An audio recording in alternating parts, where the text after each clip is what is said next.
Minnesota Twins Royce Lewis is Minnesota nice. A gracious soul who thrives as their hitting enforcer, maximizing his moments after significant injuries delayed his young career. The overcoming third baseman delivers after being baseball's top draft pick, a franchise face whose feet are grounded by an embedded faith.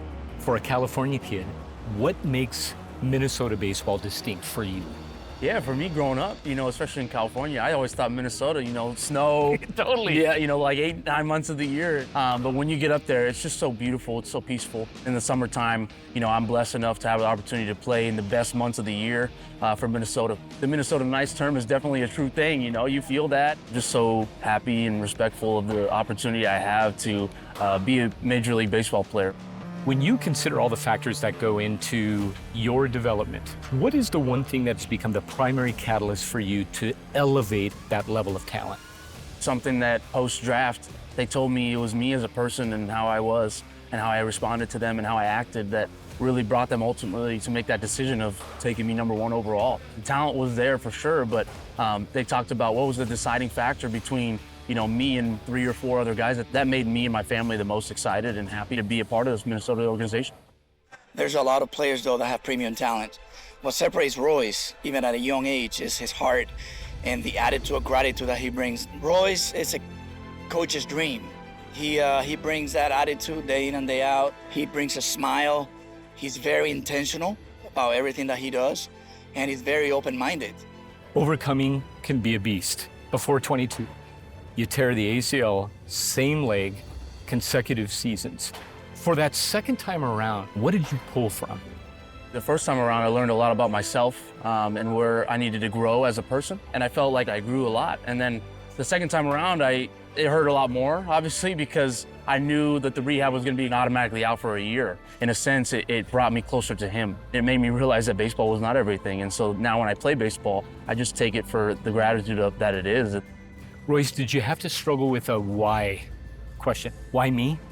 If you don't, you're not human. It's that question of why me definitely was there. It was something that right away I was very upset with God, with myself, with, what could I have done different? And he opened a perspective for me that changed my life ultimately. And I'm still growing in my faith, and I'm always trying to continue to pursue God the best way I can, and I'm always learning. I feel like those pinch me moments, I get dreams and visions of hitting home runs or doing something with a teammate, talking to yourself. And I feel like it's just God talking to me, letting me know where I'm at in my life and that I'm on the right path. You're the historic Grand Slam guy. Yeah. You've already made your mark. It's your signature. Yeah. 4 Grand Slams in the fewest amount of games, 56. When those bases are loaded, Royce, how does that turn to your advantage? Yeah, it's a simplicity approach for me. I think the pitcher, he's worried about walking me and letting it run for free. That's the way we look at it as competitors. That's like a free base and a free run. And so for him, he wants to compete and challenge me. And so I know he's going to come at me with his best stuff in the zone. And I'm just waiting for that pitch and do some damage with it and put it in the outfield. And I am blessed enough to be the one off the bat when those situations come and just rise to the occasion. Those bases loaded opportunities. Yeah. Does that translate to a life that can be lived with productivity and efficiency? Absolutely, it does. Yeah, I always compare baseball to just the game of life. You learn a lot. There's so much more failure in this game than for most is in life. I'm failing 7 out of 10 times, and that's a great Hall of Fame baseball career. But in life, if we fail 7 out of 10 times, we're probably in trouble. When I'm able to be productive and efficient in this game, good things tend to happen.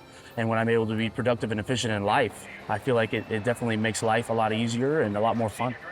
The competitive moment provokes in you to rise to the occasion.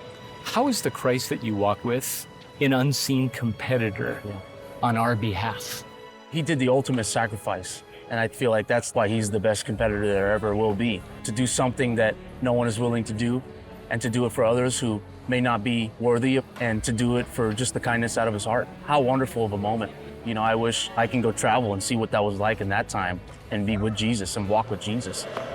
I grew up from my parents just being, in a Christian household of learning and being a part of, Jesus. And then hopefully, I just got engaged as I become a parent one day. Thank you so much. As I'm able to teach my kids the same thing and have them grow up in a household where being a Christian man or a faithful man is safe and comfortable, and welcoming to where you let your kid make that decision on their own, but you also show them the way and the light and the truth, because I feel like the truth is so important.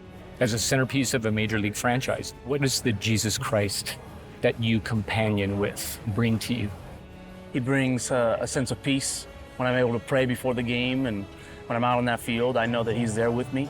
And sometimes you're in a situation that you prefer not to be in. I realize now, like my ACL, he's setting me on a path for a better direction. He says, you know, your time's not now, I have a better idea in mind. And that's kind of the feeling and the fulfillment I get from Jesus Christ that I have come to learn. Tell me about the underrated value of humility. How have you embraced that? Humility, to me, what it means is someone that has like a knight in shining armor, that armor underneath something that they may do great things, but they put it off to everyone else because they realize it's not them who's doing it. And that's, to me, is Jesus Christ. It's my parents, it's, you know, the rest of my family, and they're giving me that armor to be the man I am today and put me in the path to be successful.